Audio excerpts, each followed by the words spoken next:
South Africa has slammed rich Western countries for imposing travel bans.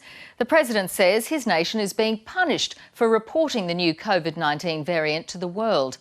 Omicron has now been detected in at least a dozen countries outside of southern Africa, including Canada, the Netherlands, France and the UK. And one by one, countries are shutting their borders. The World Health Organization says that won't really have any effect, given Omicron's rapid spread. Nick Dole reports from London.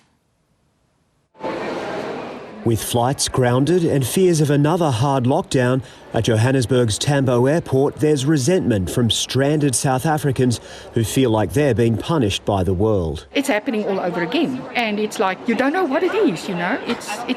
It's disappointing, to say the least. The blanket ban was met with anger from President Cyril Ramaphosa, who called the global crackdown unfair discrimination. Until everyone is vaccinated, everyone will continue to be at risk. There's some positive news though. One of the doctors to first discover the variant has said the media hype doesn't correlate with the clinical picture. Looking at the mildness of the symptoms that we are seeing, currently there's no reason for panicking as we don't see severely ill patients. Cases have tripled in the past week in South Africa, and as the variant rapidly crosses borders, there's a lot that's still unknown. The profile of the mutations strongly suggests that it's going to have an advantage in transmissibility and that it might evade immune protection. This couldn't have come at a worse time. Right on the cusp of the festive season, several European countries are already struggling to contain the winter surge of infections. And Omicron has made its way here. British health officials say an individual who spent time in the heart of London has tested positive. From tomorrow, masks will have to go back on in shops and on public transport in the UK. The strategy of this is to buy time, to give our scientists time to assess this variant, because there's still a lot of significant uncertainty. More cases of Omicron are inevitable, but authorities here say we're not going to land back where we started. Nearly 2 long years into the pandemic, the whole world is hoping they're right. Nick Dole, ABC News, London. As countries scramble to contain Omicron, scientists are trying to understand this new variant.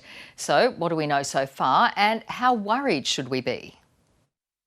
When it comes to viruses, mutations are expected. For COVID, this is the 5th declared variant of concern. A virus will mutate either so that it can be transmitted to people more easily, or it might mutate to avoid any immune responses that exist in a population. Scientists need to know whether existing immunity, be it natural or vaccine-induced, will be effective against this new mutation. We can expect to hear more news pretty quickly in terms of the vaccine effectiveness of the current vaccines, and that will also obviously be determining how much effort they're putting into a next generation vaccine. And given Australia's high vaccination rates, it may mean we're in a better position to deal with this variant than other countries. But we know the vaccines have stood up against other variants, particularly for severe illness. So I think we should be confident that that's still the case.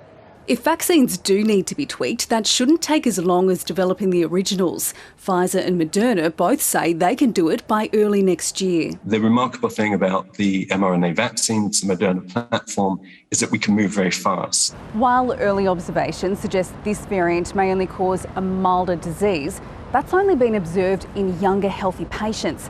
We need to see if that's also the case for the more vulnerable. That will also determine whether or not our healthcare system will come under increased pressure. Unless it's mild for everyone or mild for an extremely large proportion of the population, I think it's still something we need to be concerned about. It's an answer we'll know within weeks, and something that will help us understand more about living with COVID-19. Penny Timms, ABC News.